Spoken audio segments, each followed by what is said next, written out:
السلام عليكم ورحمة الله وبركاته.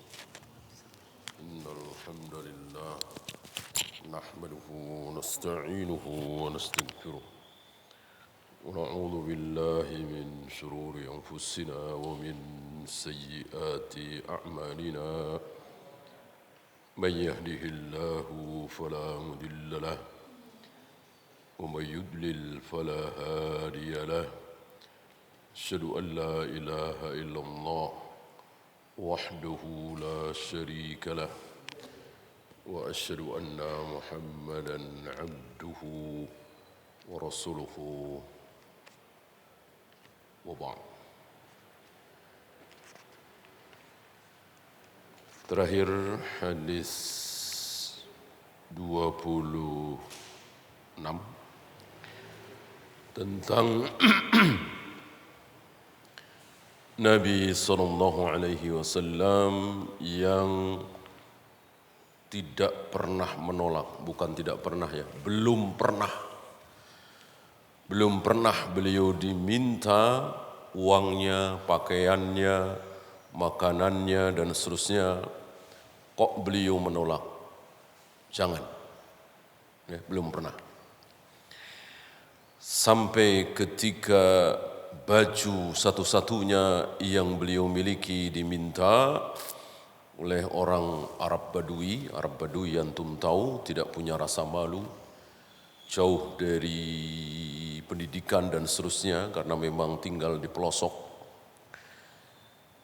diberikan oleh beliau hingga beliau kesusahan, ya, bingung mau memakai pakaian apa. Inilah Nabi kita Muhammad Rasulullah sallallahu alaihi wasallam. Dan itu satu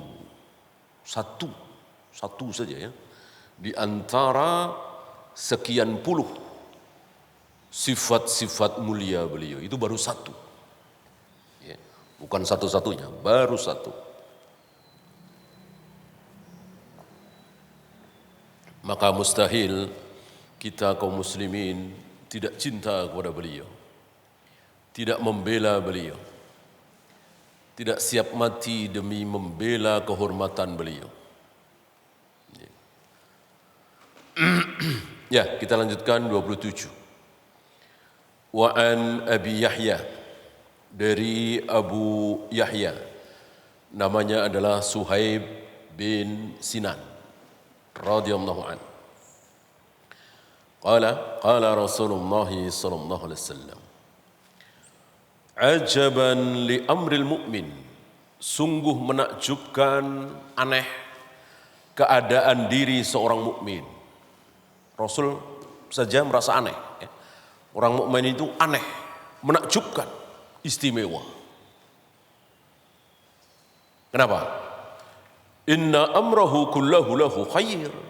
Karena seluruh keadaan yang dialami oleh seorang mukmin semuanya baik. Kaya baik, miskin baik, sehat baik, sakit baik, sukses baik, gagal baik, semuanya baik. Gak ada non-muslim seperti itu. Ya, walaisa dzalika li ahadin illa lil mu'min. Gak ada yang seperti itu selain orang mukmin. Buddha, Hindu, Konghucu, Yahudi, Nasrani, ateis, komunis, gak ada yang seperti itu. Mereka kalau bangkrut, ya kiamat. Kalau gagal, ya kiamat. Kalau sakit, ya kiamat. Kita tidak. Sakit baik, gagal baik, dikeroyok orang baik, semuanya baik. Ya. In asabathu sarra fasyakara. Kalau dia ditimpa kebaikan, kaya, sukses, sehat terus, karirnya naik terus, sejahtera, dia si mukmin ini bersyukur. Fakana khairan lahu, baik kan? Baik. Jangan dikira pokoknya kalau kaya raya, kalau hidupnya mewah, kalau pangkatnya tinggi berarti buruk.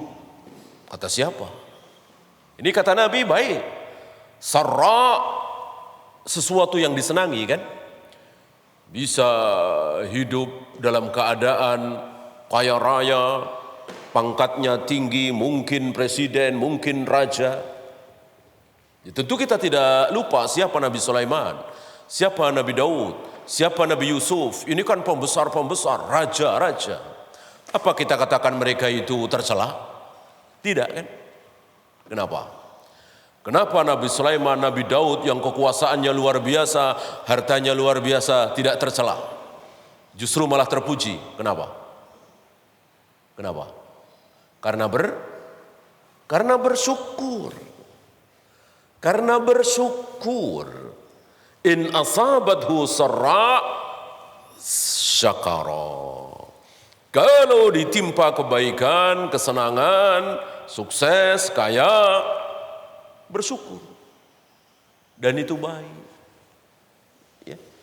Makanya Nabi Sulaiman, Nabi Daud, Abu Bakar, Utsman, Abu Hanifah, yang kaya-kaya ini baik karena mereka bersyukur. Gitu ya. Maka kita tidak boleh, oh dia kan kaya, berarti nanti telat masuk surganya. Yang miskin dulu bedanya 500 tahun. Betul itu sabda Nabi. Kalau pahalanya sama, dosanya sama. Orang kalau pahalanya sama, dosanya sama, pangkatnya sama, derajatnya sama kan mestinya masuk surganya bareng. Allah Maha Adil kan? Ini enggak. Si A dulu, si A 500 tahun sudah senang-senang di surga, baru si B. Padahal pahalanya sama, amalnya sama, dosanya sama. Gitu. Baru si B. Kenapa? Karena si A miskin, si B kaya raya. Gitu. Mestinya jangan sama. Yang kaya raya dengan yang miskin kok pahalanya sama. Ya nggak mungkin lah. Kan yang miskin nggak bisa sodako, nggak bisa umroh, nggak bisa haji, nggak bisa nolong orang, nggak bisa bangun masjid, nggak bisa bangun pesantren. Si kaya kan bisa. Kenapa enggak? Gitu. Maka adil seadil-adilnya kalau yang miskin dulu masuk surga, 500 kemudian baru yang kaya raya. Adil. Justru kalau masuk surga bareng nggak adil. Berarti kan si A dengan si B ini sama-sama sodakohnya 1000 misalnya. Sama-sama nggak bangun masjid, sama-sama nggak bangun pesantren, sama-sama nggak umroh, nggak haji dan seterusnya, ya wajar. Adil kalau selang waktunya 500 tahun. Nah, dengan demikian kita yang kaya-kaya tidak perlu takut dengan hadis itu. Wah, ini akan jadi orang miskin ya. Keliru, nggak apa-apa jadi orang kaya. Yang penting pahalanya lebih dari yang miskin. Itu kan yang orang-orang miskin yang pertama kali mengadu kepada Nabi alaihi salatu wassalam, ya Rasulullah, zahaba ahlud duthur bil ajr. Ya Rasul, orang-orang kaya memborong pahala. Kita sholat, mereka bisa sholat. Kita puasa, mereka puasa. Kita baca Al-Quran, mereka baca Al-Quran. Begitu mereka sedekah, kami nggak bisa. Mereka haji umrah, kami nggak bisa. Mereka membantu orang yang kesusahan, kami nggak bisa. Justru kami dibantu. Ini luar biasa ya.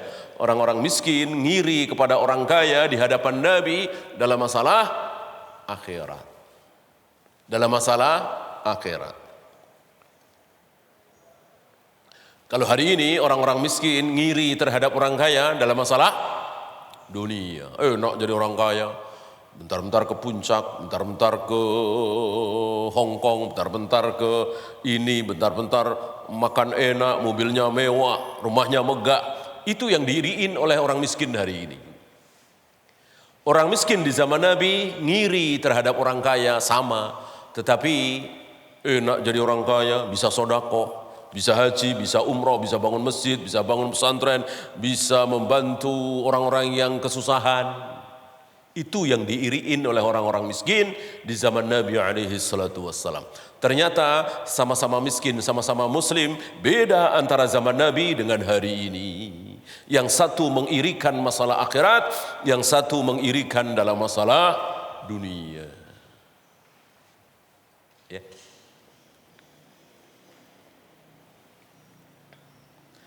Wa in asabathu dharra, dan ketika dia seorang mukmin ini ditimpa kesulitan, tiba-tiba bangkrut, tiba-tiba sakit, kanker stadium 4, tiba-tiba ginjalnya sudah tidak berfungsi lagi, tiba-tiba di PHK, tiba-tiba kecelakaan, harus diamputasi kedua kakinya dan seterusnya dan seterusnya.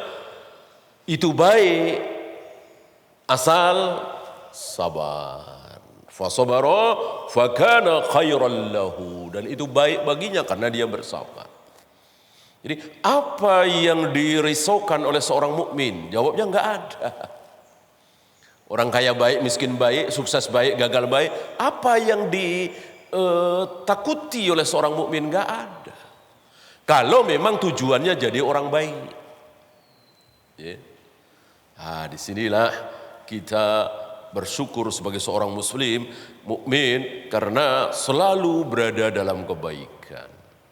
Non muslim nggak ada seperti ini. Apalagi kalau antum lihat ucapan-ucapan orang-orang kufar, itu luar biasa. Nggak ada tujuan kecuali dunia. Tidak ada tujuan kecuali dunia. Ya. Ada kisah di zaman Nabi Nuh,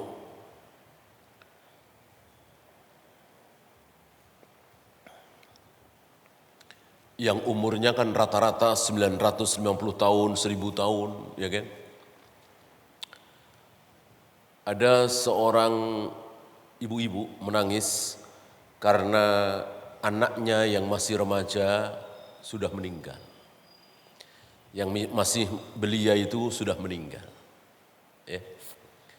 Ditanya oleh Nabi Nuh, anakmu usia berapa? Yang udah meninggal. Dijawab, pernah dengar kisah ini, berapa?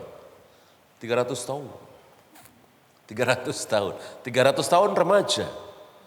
Ya kan sepertiga dari umur, ya kan? Sepertiga lebih.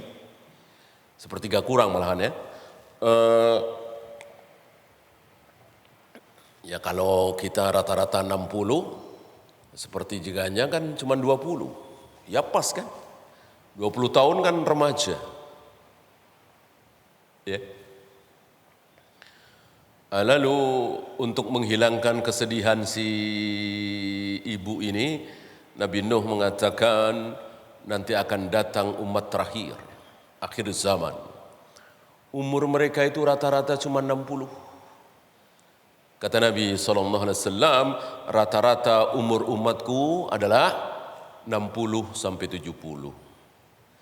60 sampai 70. Bahkan yang meninggal sebelum 60 banyak sekali. Ya. Insya Allah antum kenal, antum tahulah ya. Baru 50, baru 45, baru 40. Ya. Saya hitung teman-teman saya, saudara saya yang saya kenal, itu 20 lebih. Meninggal di usia belum 50. Ya, itu yang saya kenal. Yang saya nggak kenal tentu lebih banyak sekali. Betapa pendeknya umur umat ini. Ya. Nah, Nabi Nuh ingin menghibur wanita ini bahwa nanti umat akhir zaman umurnya cuma sekitar 60 tahun. Kaget wanita ini. Ya. Itu umur mereka tahu, sadar kalau umurnya sekitar 60 tahun. Ya tahu. Tahu, orang lihat, kita semua tahu kan? Orang yang sampai 70, 80, apalagi 90 kan jarang sekali. Jarang sekali, sangat jarang sekali. Gitu. Nah, si wanita ini kaget. Mungkin orang akhir zaman itu ibadah terus ya. Sholat terus ya. Nggak mikirin dunia ya. Nggak mikirin senang-senang di dunia ya. Kenapa? Ya cuma 60 tahun ngapain? Gitu. Cuma 60 tahun ngapain ngabisin senang-senang di dunia? Ya kalau kita 1000 tahun ya masih mending lah. 1000 tahun ya kan? Hidup 1000 tahun. Masih mending. Ini umat akhir zaman cuma 60 tahun. Si wanita ini beranggapan alah, paling pada sholat terus, pada haji, pada ibadah terus, baca Al-Quran terus dan ibadah, nggak mikir dunia. Kata Nabi Nuh, siapa bilang? Nabi Nuh tentu tahu, dikasih tahu oleh Allah bahwa justru umat akhir zaman luar biasa. Sudah tahu umurnya cuman kira-kira 60 tahun sampai 70 tahun tapi habis-habisan. Memikirkan tentang dunia ini habis-habisan. Ya, yang dipikir dunia habis-habisan. Lupa kalau dia mau mati dan umurnya cuman segitu. Ya. Shadaqa Rasulullah sallallahu alaihi wasallam, sungguh sedang kita saksikan kebenaran sabda Nabi sallallahu alaihi wasallam. Ya. Ya, rawahu Muslim, hadis ini sahih riwayat Imam Muslim. Ada 4 fawaid. Yang pertama, hayatul mu'mini kulluha khairun wa ajr indallah. Hidupnya seorang mukmin itu semuanya berisi kebaikan dan pahala mestinya. Loh, kaya pahala? Pahala. Sehat pahala? Pahala. Sukses? Pahala. Dari mana pahalanya? Dari mana? Dari bersyukur tadi. Ya, luar biasa, kaya raya, sehat, sejahtera, jadi raja, taruhlah. Tapi berpahala. Kenapa? Karena dia bersyukur. Ya. Dan berselisih para ulama, mana yang lebih baik? Orang kaya bersyukur, apa miskin bersabar? Orang sukses bersyukur, apa orang gagal bersabar? Orang sehat bersyukur, apa orang sakit-sakitan bersabar? Mana yang lebih baik? Ini berselisih para ulama sepanjang zaman. Enggak ketemu. Ya. Perselisihan ini diakhiri oleh ucapan Syekhul Islam Ibn Taimiyah. Yang dimana beliau mengatakan, mana di antara orang kaya yang bersyukur dan orang miskin yang bersabar, yang lebih baik yang mana? Beliau menjawab, yang lebih bertakwa. Yang lebih banyak baca Al-Quran yang mana? Yang lebih banyak sholat sunatnya yang mana? Kalau sholat wajib kan sama, ya kan? Standar segitu. Ya. Kita nggak bahas orang yang sholat cuman 2 waktu, 3 waktu. Artinya sholat 5 waktunya sudah sempurna. Sholat sunat kan berlebih dan berkurang karena memang tidak wajib. Ya. Yang lebih sering qiyamul lail, puasa dan seterusnya. Gitu. Karena memang dua-duanya baik. Nabi saja tidak mentarjih mana yang lebih baik. Ya. Nabi tidak mentarjih mana yang lebih baik. Artinya dua-duanya baik. Maka kalau ada pertanyaan mana yang lebih baik? Jawabannya tadi. Mana yang lebih banyak sholatnya, mana yang lebih banyak puasa sunatnya, sholat sunatnya, zikirnya, dan seterusnya, dan seterusnya. Ya.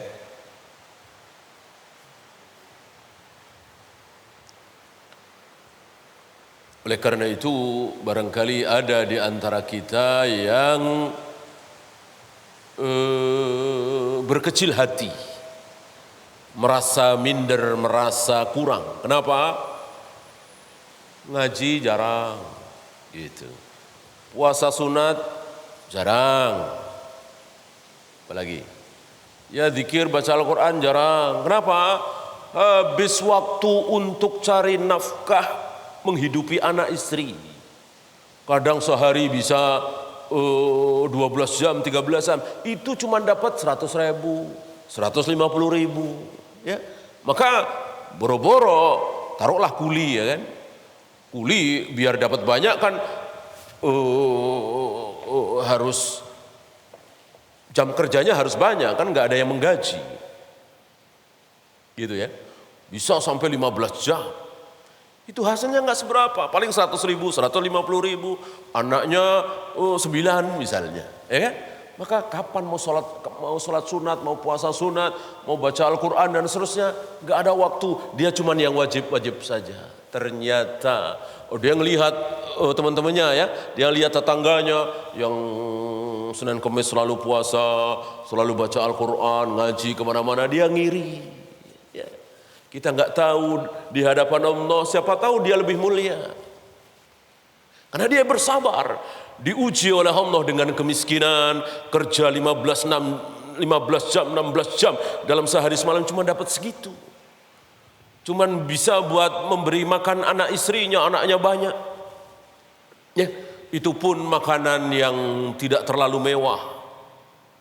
Ya, mungkin ayam cuman seminggu sekali, seminggu 2 kali. Tapi dia sabar. Kita nggak tahu, mungkin dia lebih mulia daripada yang kaya, yang ngaji kemana-mana, sholat sunat, puasa sunat. Karena dia menunaikan kewajiban, cari nafkah kan wajib. Memberi nafkah kepada anak istrinya kan wajib. Ya.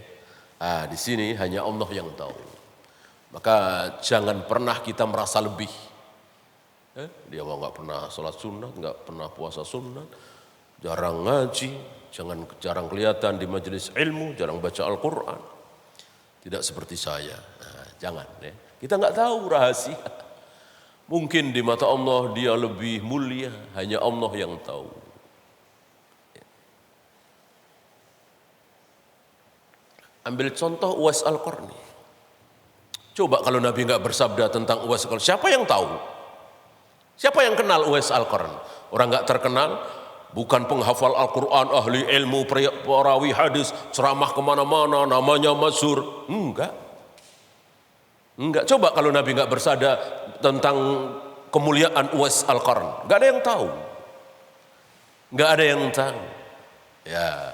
Kita nggak tahu ada orang-orang mungkin jumlahnya ratusan ribuan orang yang seperti Uwais ini.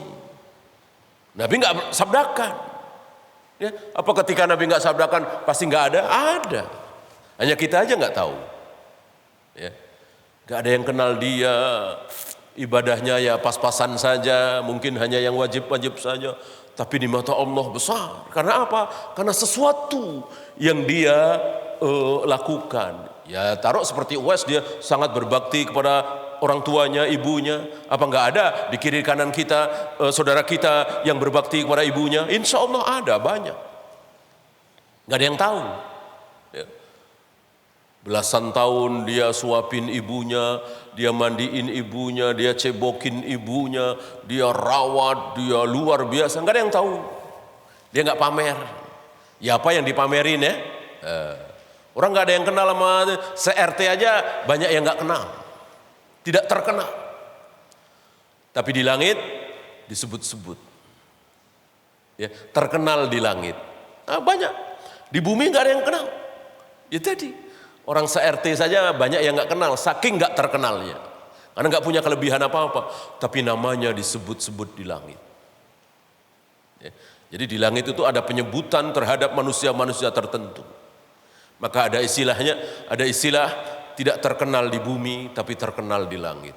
Apalagi kalau dicintai oleh Allah.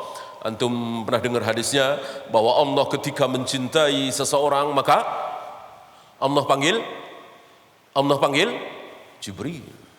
Ketika Allah mencintai seseorang, si fulan misalnya, Allah panggil Jibril.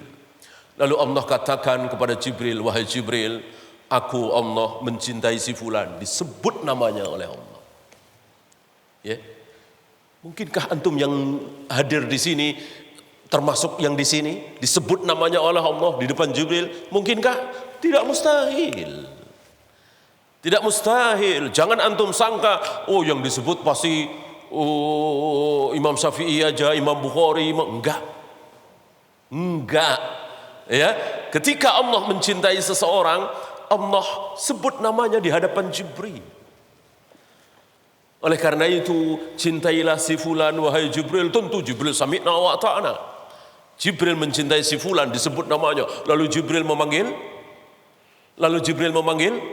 memanggil para malaikat. Mengumpulkan para malaikat. Jibril kan sayyidul malaika, pembesar para malaikat. Di hadapan ribuan atau jutaan malaikat itu, Jibril mengatakan, Allah mencintai si fulan, disebut namanya. Tidak mustahil ini nama antum. Ya. Lalu Jibril mengatakan, aku Jibril juga cinta kepada si fulan. Oleh karena itu cintailah oleh kalian si fulan. Menjadi apa istilah kita, buah bibir ya. Menjadi buah bibir para malaikat, disebut-sebut si fulan begini. Ya.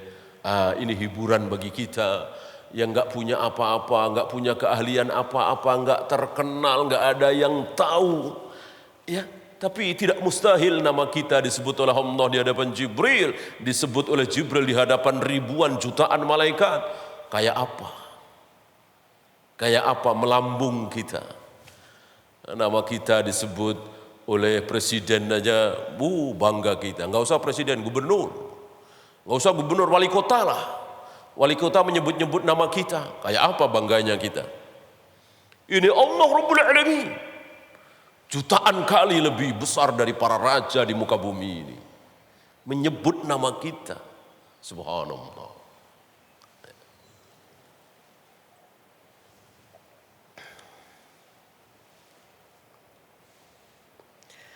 المؤمن الذي كمل إيمانه وخلص يقينه يشكر الله في السراء ويصبر على الضراء فهو يتقلب في مقام الرضا. Seorang mukmin yang sempurna imannya, maka dia ke sono ridho, ke sini ridho, ke kiri diridhoi, ke kanan diridhoi. Mau kaya, mau miskin, mau sukses, mau gagal, ya. Mau jadi orang terkenal atau tidak, semuanya sama, diridhoi oleh Allah, dicintai oleh Allah, mendapatkan pahala. Inilah seorang mukmin. Sampai keadaan ini menakjubkan seorang manusia termulia di muka bumi, Muhammad Rasulullah sallallahu alaihi wasallam. Yang ketiga, al-kafiru yatadajjaru wa yaskhatu fil ma'siyati fayujtama'u alaihi kiflan minal wizr adamur ridha biqada'i maulah wa adamis sabr inda hululil qadar. Kalau mukmin seperti tadi keadaannya, sekarang kalau kafir sebaliknya. Jadi ke kiri dosa, ke kanan dosa. Kaya dosa. Karena kekayaannya dipakai untuk maksiat. Mana ada orang kafir yang tidak maksiat? Enggak ada. Ya. Loh, kan enggak semua orang kafir berzina, minum khamr, berjudi. Emang maksiat itu doang? Ya. Enggak sholat apa enggak maksiat? Enggak puasa Ramadan apa enggak maksiat? Maksiat besar. Bahkan pernah kita bahas kan, berzina, minum khamr, berjudi, membunuh, korupsi dengan tidak sholat. Besar mana maksiatnya? Besar mana dosanya? Jawabnya, tidak sholat. Berzina, minum khamr, berjudi, membunuh, korupsi ini dosa besar sekali. Tidak sholat, jauh lebih besar dosanya. Masih ingat dalilnya ya? Masih ingat contohnya ya? Iblis dengan Adam. Iblis dengan Adam.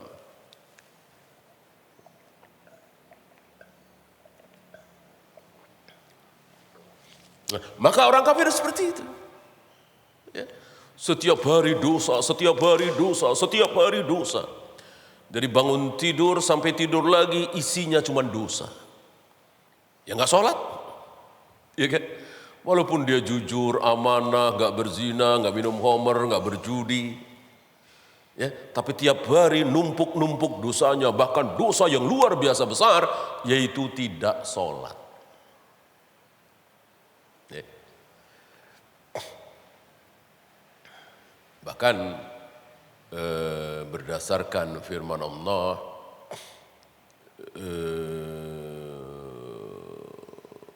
laisa junaha 'alal ladzina amanu fima ta'imu.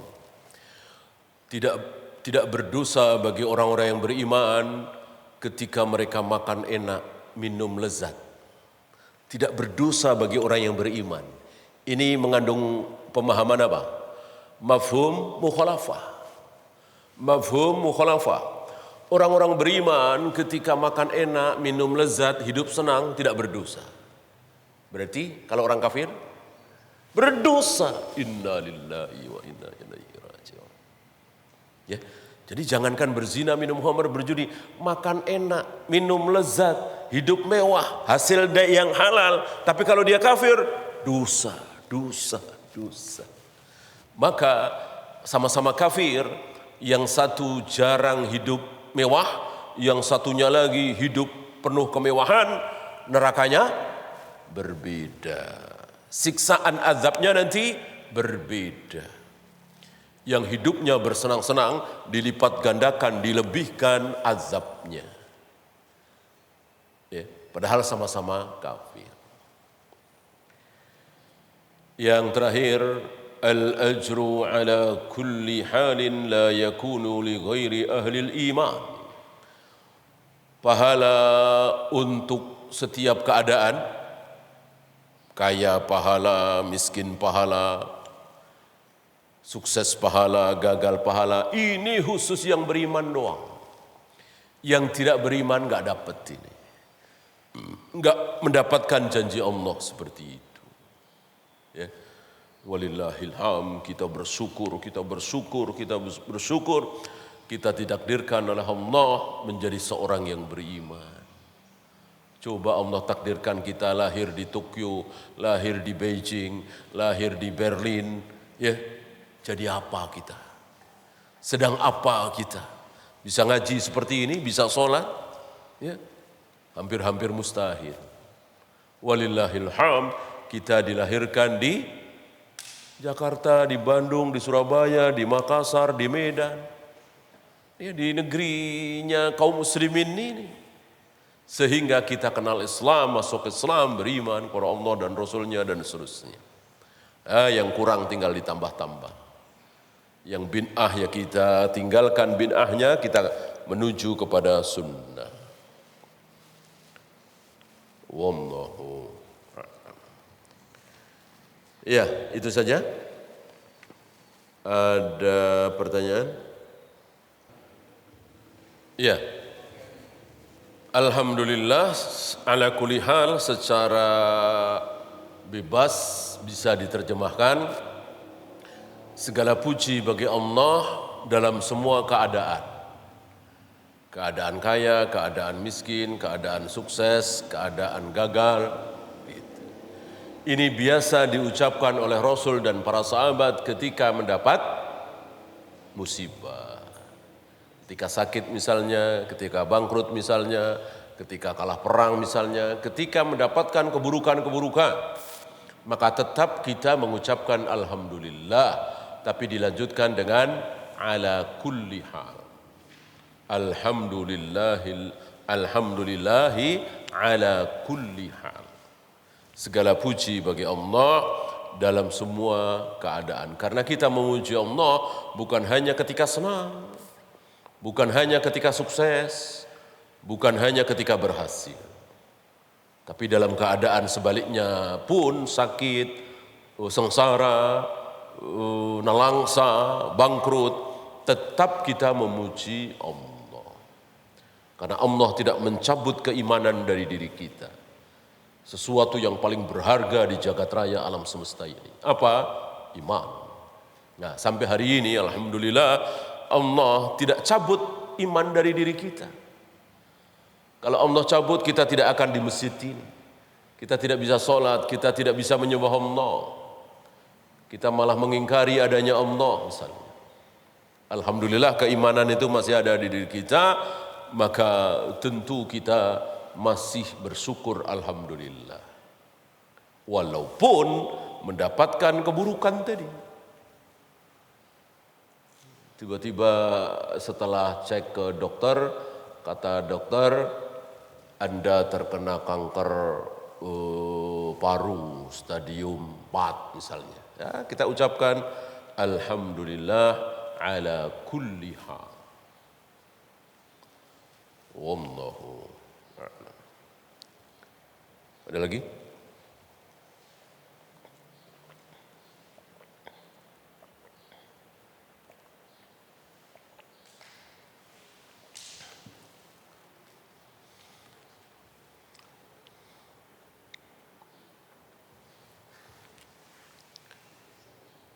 Kalau tidak ada, kita akhiri.